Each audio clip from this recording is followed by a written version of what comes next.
The year is 117 AD. The Roman Ninth Legion, Legio Nona Hispana, has been ordered north into the deep, unmapped forests of ancient Gaul, beyond the Rhine. Their orders: to crush a growing rebellion among the tribes of the Ardennes. Their commander, General Cassius Varro, is a man of reason and iron, a veteran who believes fear is a weapon of the weak. But as the legion crosses into the endless mists of Gaul, even Cassius feels the weight of unseen eyes. The air grows colder. The birds vanish. The Gauls they capture whisper a single word before they die: Luferi, the Moonborn. That night, the first scout goes missing, then another. By the third dawn, the mist itself seems to breathe. Act 1.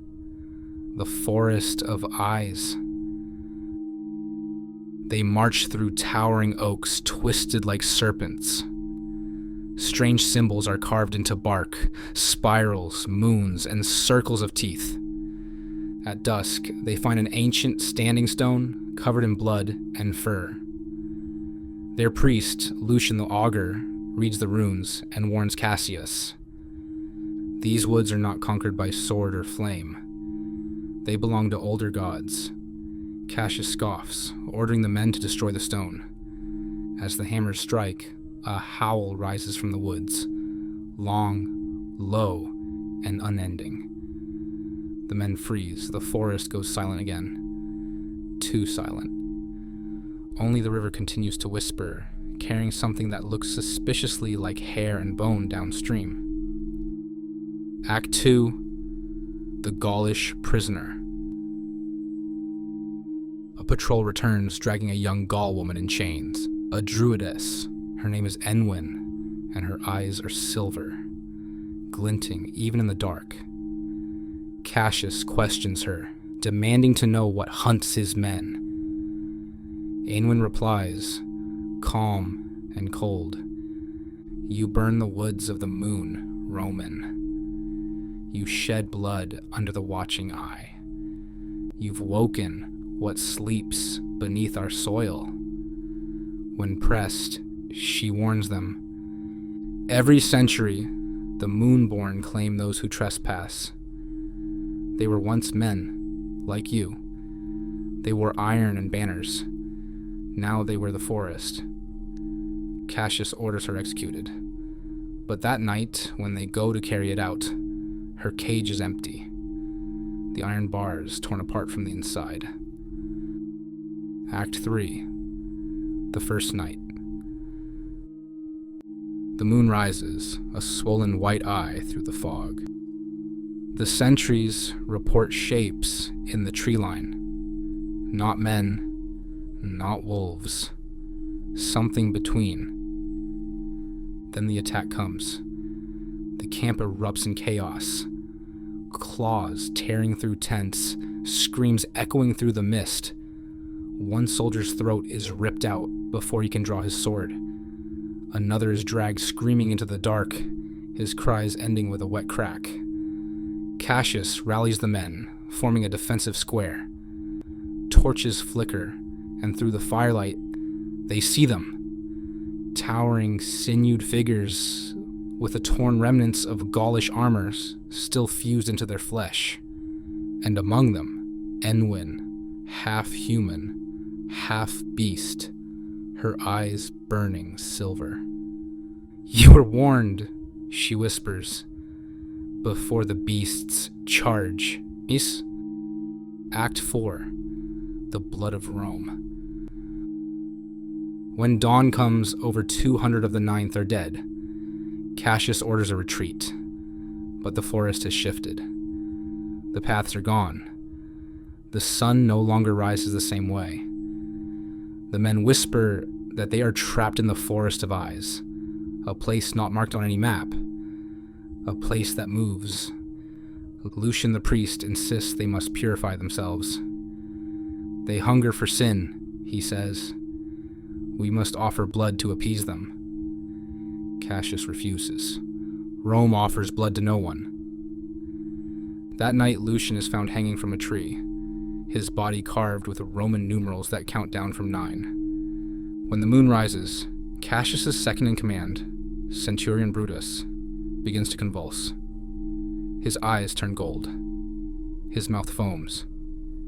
He begs for death as his spine snaps, and fur splits through his skin. The curse has entered them. Act 5. The Silver Spear. Aenwyn appears again at the edge of the firelight, watching. She tells Cassius that the curse spreads by blood and by moonlight. Rome thinks it owns the world, she says, but some lands own Rome. She reveals a silver spear, an ancient Gaulish relic.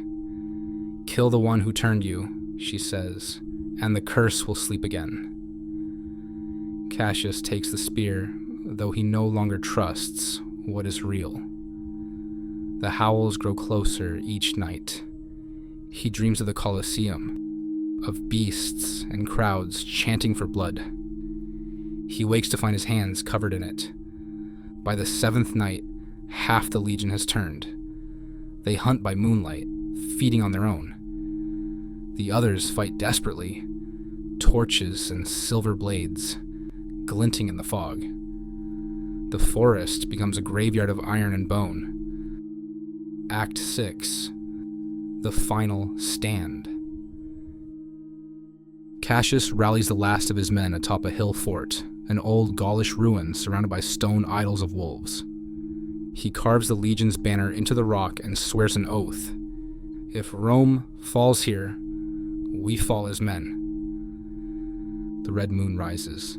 The forest explodes with howls. The Moonborn charge, hundreds of them, fur matted with gore, eyes blazing with hunger.